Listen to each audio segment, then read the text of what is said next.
It's the eve before tour, and I thought I would do a final run through of the set, just to keep it fresh. And I thought, these are the best presets I've made so far on the Quad Cortex, so why don't I record it and share it with y'all? For those of you returning to the channel, this might be a slightly different style video than what you're used to. It's gonna be a little more playing than talking.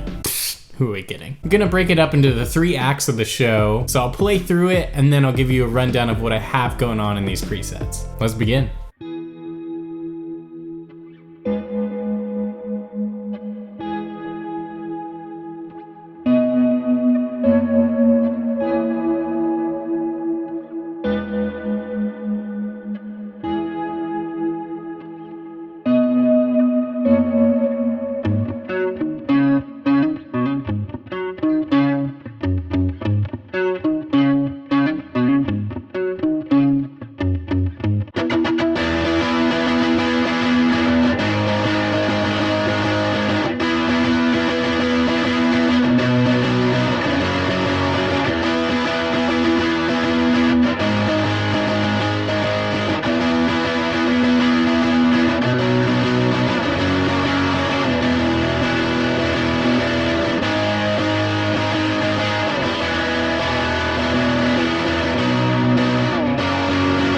The first song in the set is called Until Hell Freezes Over, and there are 3 main presets I'm using in this song. I'm not gonna go too into depth on the amps today because I already broke that down in my 1 month with the Quad Cortex video, so be sure to check that out if you want a more detailed breakdown on that. But essentially, it's a neural factory capture of a matchless chieftain on the left, and their neural factory capture of a Fender Princeton on the right. For the main drive tone, I really enjoyed the sound of the Obsessive drive, which I believe is their model of an OCD pedal. I actually have this across all the presets in the song. I'm just adjusting the amount of drive per preset, so we have everything from that broken up amp tone to the full, wide open, drivey amp sound. For the pre-chorus and the vibey stuff in the verses and the intro, I have both a chorus and a tremolo going on. I thought the tremolo gave it a little extra vibe. It's nothing super Western, but it's just enough to make the pitch warble a little more. For my delays and verbs, I put them all after the amp to appease everybody in the comment section who is like,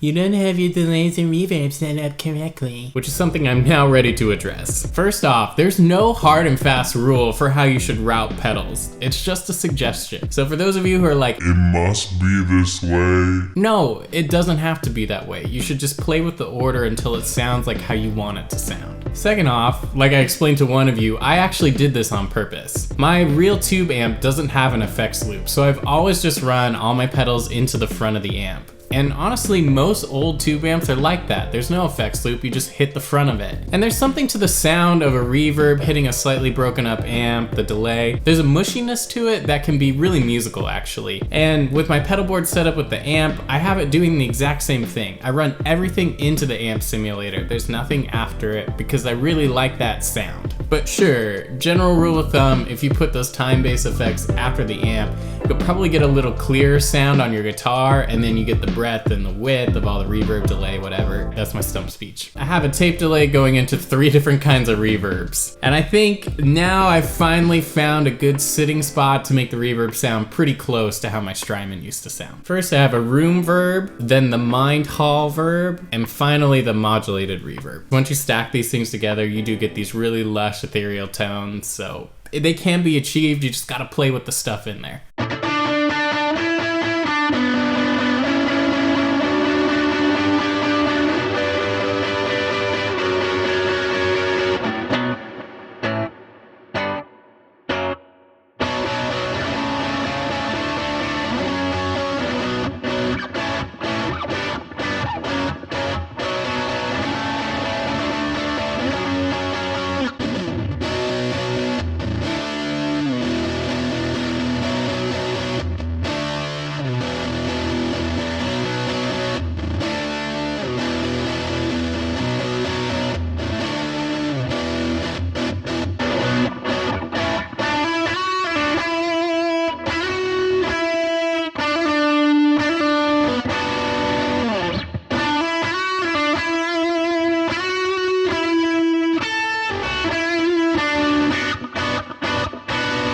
The second song in this act, Find Out, features mainly the same sounds, but I've added in a new distortion to give it a little more push on the chorus.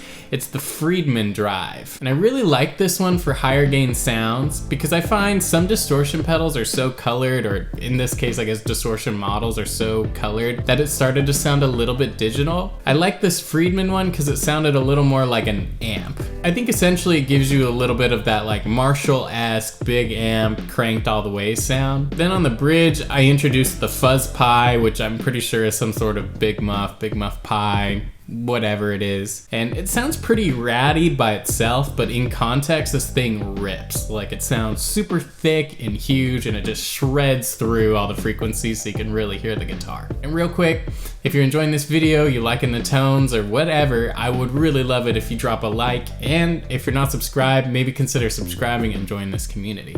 All right, on to Act 2.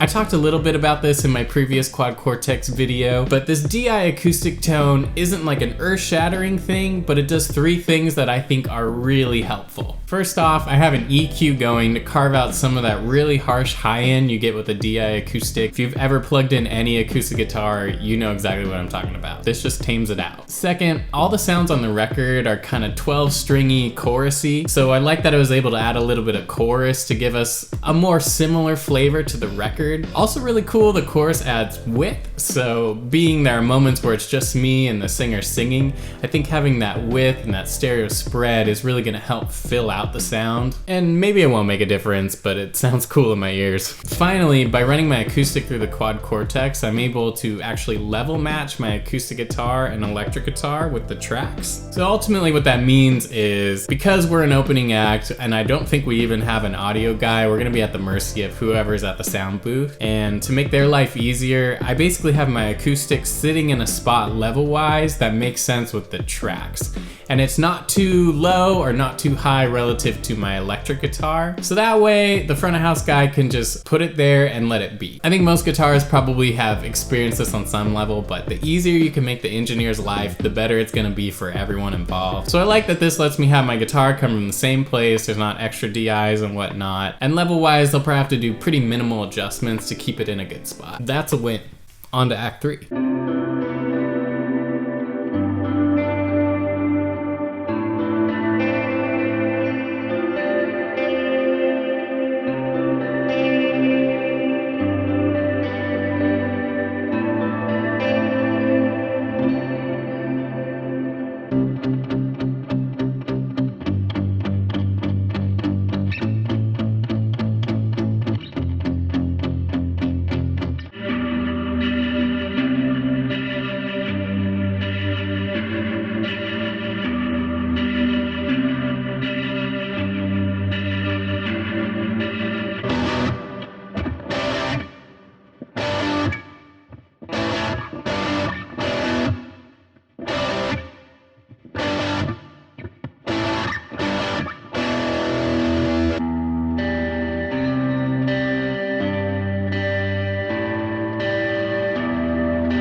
With this final act, I'm using a lot of the same sounds you heard in the first act. There's just different combinations of things or different settings on the drives and the fuzzes.